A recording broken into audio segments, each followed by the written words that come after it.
හිටවා මිට්ටු. මේ දවස්වල මිනිමරු මරාගේ පස්සේ බල්ල පූස කරපොත්ත හුණු යන්නේක සාමාන්‍ය සිද්ධියක් බවට පත් වෙලා තියෙනවා. විශේෂයෙන්ම දේශපාලන අනාත්‍යෝ දිනපතාම මරාව හම්බු වෙන්නේ යනවා. අලුතින්ම මරාව හම්බ වෙන්න යන කණ්ඩායම තමයි ජයරන්ද මල්ශාලාවේ කට්ටිය. ජයරන්ද මල්ශාලාවේ කට්ටිය යන්නේ මිනි පෙට්ටියකුත් අරගෙන කියලා තමයි මේ වෙනකොට වාර්තා වෙන්නේ. ඊළඟටදී අපේ රටේ සමාජ මාධ්‍ය බොහෝ දෙනෙක් කතා කරපු කාරණයක් තමයි මිනිමරු මරා බලන්න දොස්තරලත් ගියයි කියලා. මිට්ටෝර්නි ඒ කතාවේදී උත්සාහ කරපු දේ තමයි දොස්තරලා නර්ස්ලා කියලා කියන්නේ අපේ රටේ ඉන්න ඉහළම බුද්ධි මට්ටමක් තියෙන මිනිස්සු ඒ මිනිසුන්ගේ ගෞරවයට මරා පාත්‍රලයි කියන කතාව. කෙනෙක් දොස්තර කෙනෙක් වුණ පළියට, නඩුකාරයෙක් වුණ පළියට, එහෙම නැත්නම් ඉංජිනේරුවෙක් වුණ පළියට මිනිහාගේ ඇතුලේ ඉන්න පෞරුෂය වර්ධනය වුණයි කියලා අපට තේරුම් ගන්නට බෑ. හුදෙක් ඔහුට විෂය දැනුමක් තියෙන්නට පුළුවන්. එහෙම මොළයක් තියෙන උන් කිසිම දවසක රටට මෙච්චර කෙලවපෙකෙක් පස්සේ යන්නේ නැහැ. අනිත් එක කොන්ද කඩාගෙන අර නර්සරියේ ළමයි යන වගේ පොලිමේ ගිහිල්ලා මරා ළඟට ගිහිල්ලා දෙකට නැමිලා පස්ස දික් කරලා ඒ විදිහට නිවට විදිහට හැසිරෙන්නේ නැහැ. මොකද මේ රටේ ත්‍රිමාල වගේ වෛද්‍ය ශිෂ්‍යයෝ හිටියා. ලෝකෙටම හරියන ඖෂධ ප්‍රතිපත්තියක් හදපු සේනක බිබිල්ලා වගේ මිනිස්සු හිටියා. ඒ වගේම කක්කුසිය වැටලා තියෙන රුපියලක් දිවෙන් ගන්න જાතිය දොස්තරලා මේ රටේ ඉන්නවා. අන්නේ ඒ වගේ නිවට න්‍යාලු කාලකන්ණි තමයි රාජපක්ෂලා පස්සෝ විදිහට යන්නේ. මිට්ටෝර්නි ඔනුගේගොඩ පැත්තේ ඉන්න කට්ටිය සමහරවලට දන්න නැති ඔනුගේගොඩ තියෙන උදාගරිය ඒ වගේම වලේ බාරක එහෙම කට්ටිය දන්නවා. එතන නිතරම එනවා AC හදන ඉංජිනේරුවෙක්. මිනිහට පැත්තේ මිනිස්සු පැසේජර් පැත්තේ ගෑනු කියන්නේ තන් කන්නයි කියලා. ඒ නම හැදිච්ච විදිය මම පස්සේ දවසක් කියන්න.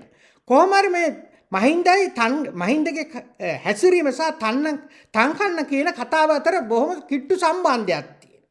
මිනිහා නිතරම කියන එකක් තමයි බීලා ඉවරුනහම අම්මා බැලන්ස් කරන්න ඕනේ නම් බබාලා බැලන්ස් කරන්න ඕනේ. මිනිමරු මරා ඒ කලාව හොඳටම දන්නවා. මිනිමරු මරා බබාලා වඩාගෙන හුරතල් කරනකොට ඒක බලාගෙන අම්මලා නිකම්ම චූන් වෙනවා. අම්මලා නිකම්ම හුරතල් වෙනවා. ඒක අම්මා හුරතල් වෙනවා බලාගෙන තාත්තත් හුරතල් වෙනවා. ඒ ක්‍රමයට තමයි මිනිමරු වරා මේ රටේ ඉන්න පොඩි උන් හුරතල් කරලා අපේ ඡන්ද වලට කෙලි. ඒක මේ දවස්වල නාමලුත් කරගෙන යනවා. අපි දැක්ක සෝෂල් මීඩියා වල සමහර මේ මුස්ලිම් පවුලක් අම්මලා තාත්තලා ගිහිල්ලා දරුවෝ ටික දෙනවා මිනිමරු මරාට නලවන්න. මේ කාලකන්ණි හැටිකරේ තේරුම් අරගෙන නැහැ. තමන්ගේ දරුවට පැනඩෝල් පෙත්තක් ගන්න බැරි ආර්ථිකය හැදුවේ. තමන්ගේ දරුවට කිරිවීදුරුවක් දෙන්න බැරි කාලකන්ණි තනක් හැදුවේ. ඒ කාලකන්ණියයි කියන කාරණේ. මුන් තාමත් මරාගේ අසූචි වලටත් වදින්න සූදානම්. මිට්ටෝරුනි දැන් උන් කියන විදිහට මේ රටේ හිටපු ජනාධිපතිවරයා බලන්න කොල්ලෝ බල්ලෝ කරපොත්ත හූනෝ පූසෝ පොළොංගු නයි හැම එකම යනවා. ඒකින්දනේ අර මිනිමරු මරාගේ කාලකන්ණි මාධ්‍ය ප්‍රකාශකයා කියන්නේ මරා බලන්න බැල්ලේ නොකෙඩී සෙනගේනවලු. ඒක නවත්ත ගන්න බැහැලු. සෙනග ගංගාවක් වෙනවලු. මොකද හදවතේ නායකයා හින්දා. ඒකින්ද හදවතේ නායකයා රැකගන්න දැන් තව පොලිස් කාර්ය හමුදාවේ ඕනෙලු එනේ උන්ව චෙක් කරගන්න.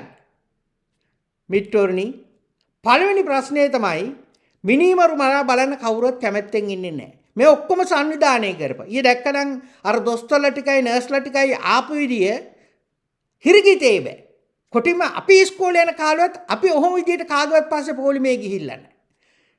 අර පුංචි හෝඩි පන්තියේ කොල්ල කෙල්ල ටිකක් වගේ යුනිෆෝම් ටිකකුත් ඇඳගෙන ඇඹරි එකාපස්සේ එක ආවේ හරියට දලදා වඳින්න යනවා. එහෙම ගිහිල්ලා මිනිමරුග මරාටගේ මල් වඩවක් හරි මොකද්ද එකක් දීලා දෙකට නැවිලා ඇඹරුණා. යකෝ මුංගේ දොස්තරකම හරියට අර බල්ලගේ පස්සේ බැඳපු මීවදේ වගේ. බල්ලගේ පස්සේ මීවදේ බැඳලා පස්සේ මීවදේ වටිනාකමක් නැහනේ. අන්න ඒ වගේ තමයි උන්ගේ දොස්තර උපාධිය. මිත්‍රෝනි ඊ සෝෂල් මීඩියා වල මේ දොස්තරලයි නර්ස්ලයි මරා බලන්න ගියාම මරා පුදුමයටපත් වුණා කියලා තමයි මාධ්‍ය මල්ලිලා ටික මේක වාර්තා කරමින් ඉන්නේ. මේ වෙලාවේ රාජපක්ෂලාගේ සල්ලි වලින් යැපෙන උන්ගේ පස්ස සෝදන පස්ස ලෙවකන උන් වෙනුවෙන් වන්ද බට්ටකම් කරන සෝෂල් මීඩියා කාරෝ ටිකුත් ඉන්නවා. ප්‍රධාන මාධ්‍ය ජාලාවල කට්ටියකුත් ඉන්නවා. දැන් කීස්ලිලා වගේ උන් හොඳටම කෙලවගත්ත රාජපක්ෂලාට හොඳටම කඩේ ගිහිල්ලා. හැබැයි උන් කෙලවගත්තේ නිකම්ම නෙමෙයි. උන් එවෙන් හම්බ කරගත්ත. ඒකින්ද උන් දවස් දෙක තුනක් කෑලා හම්බ කරගත්ත එක උන්ට ඇති ආත්ම ගානක් ජීවත් වෙන්න. හැබැයි උන් නෙමෙයිනේ කෙලවගත්තේ. උන් කෙලවි අපිට. ඒක තමයි මේ මාධ්‍යකාරෝ මේ නාමල්ල මහින්දල වගේ උන් පුම්බලා උන් මාර පොරවල් කරලා මේ කිරීම තුල අවසානයේ අමාරු වෙටෙන්නේ අපි. මොකද හේතුව ප්‍රජාතන්ත්‍රවාදී සමාජයක් ඇතුලේ අපට හරි තීන්දුව ගන්න නම් හරි තොරතුරු එන්න ඕන. හරි තොරතුරු නොයන තාක් කලක් අපට හරි තීන්දුව ගන්න බෑ. ඒකේ හින්දා තමයි රාජපක්ෂලා උන්ගේ බලයේ තියෙනකන් අපේ මොලේ සේදුවේ. බලයේ තියෙනකන් උන් මොලේ සේදුව ප්‍රධාන මාධ්‍ය ආයතන සියල්ලම අල්ලගත්තා. අර දිල්කි වගේ සුපිරි ගණිකාව ගෙනල්ලා උන්ට කණ්ඩ බොණ්ඩ දීලා උන්ව චූන් කරලා උන්ට විවිධ තනතුරු දීලා උන් හරහා අපේ මොළ සේදුවා. මොළ සේදීමේ ප්‍රතිඵල විදියට තමයි එදා සත පහක් නැතුව දේශපාලනයට ආපු රාජපක්ෂලා අද බිලියන් ගාණක් තියෙන උඹට පත් උනේ. තාමත් අපේ රටේ ඉන්න ගොන්නු මහින්දලට වඳින තත්වයක් නිර්මාණය කරලා දීලා තියෙන්නේ මේ වන්දිබට්ටයෝ. සමහර කහකඩියොත් මේ වැඩේට සම්බන්ධයි. මිට්ටෝර්නි පහුගිය දවස්වල ඔබ දකින්නට ඇති සමන්ත බඩ්ඩගෙන් හිටියනේ මරා බලන්න. සමන්ත බඩ්ඩ මරා බලන්න යනකොට ඌ පන්සලේ තිබ්බ සාංගික බඩු ටික ඔක්කොම අරන් ගිහින් තිබ්බා. හරියට ඌ පෙන්නන්න හදන ඌ දැන් ලංකාවේ ලොකු මුදලාලි වගේ. ඔබ දකින්නට ඇති ඊයේ පෙරේදා මිනිහාගේ YouTube channel එකේ සමන්ත බඩ්ඩගේ YouTube channel එකේ දාලා තියෙනවා මිනිහාගේ පන්සලේ කටිනේදී රජබොජුන් තිබ්බයි කියලා.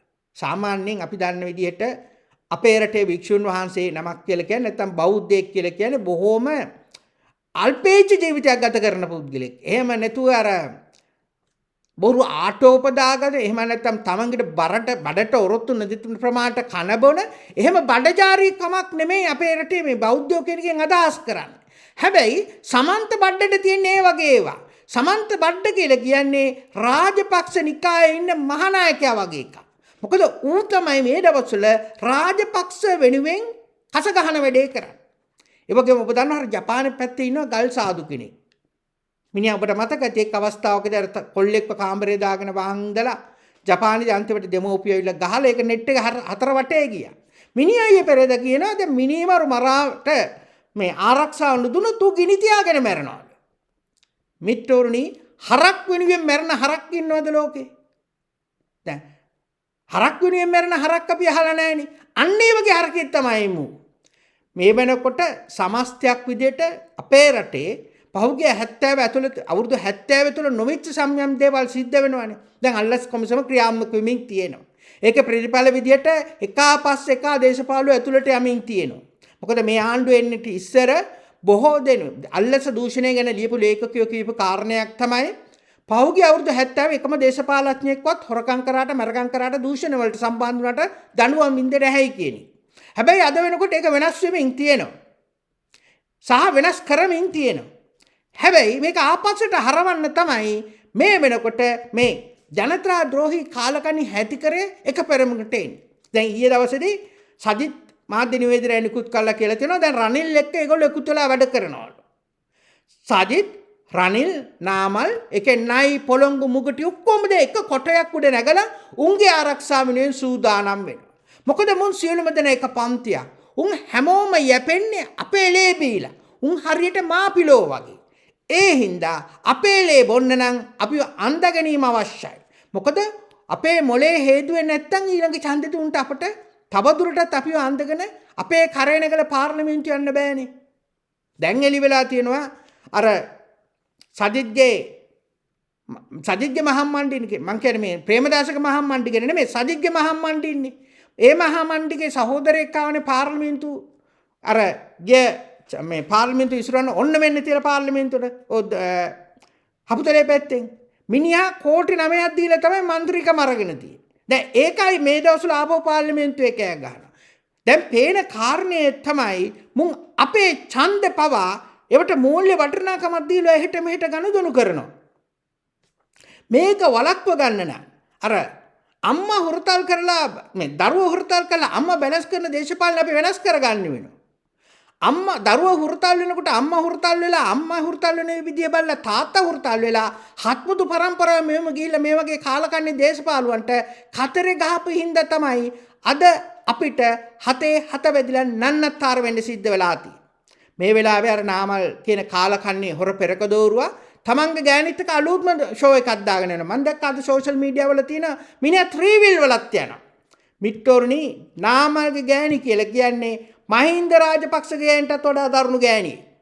ගෑණි මේ වෙනකොටත් මේ රටේ අහිංසක මිනිස්සු පාග ගන්න කරන්න ඕනේව කරමින් ඉන්නවා. ඔබ දකින්නවත් සමහරට ඔබ දැකලා ඇති හම්බන්තොට පැත්තේ උදේට රාජපක්ෂගේ මහම්මණ්ඩිත් එක්ක නාමල්ගේ මහම්මණ්ඩිත් පාරේ යනවා. මුන් දෙන්න යනකොට අහිංසක ළමයි ලව උන් වන්ද ගන්නවා.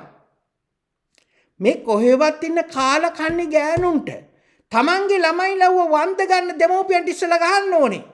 මොකද සාමාන්‍යයෙන් සිංහලයා වඳින්නේ නැත්නම් මිනිස් සාමාන්‍යයෙන් අපේ රටේ සම්ප්‍රදායනෝ කෙනෙක් තව කෙනෙකුට වඳින්න තමන්ට වඩා උසස් නන්නේ.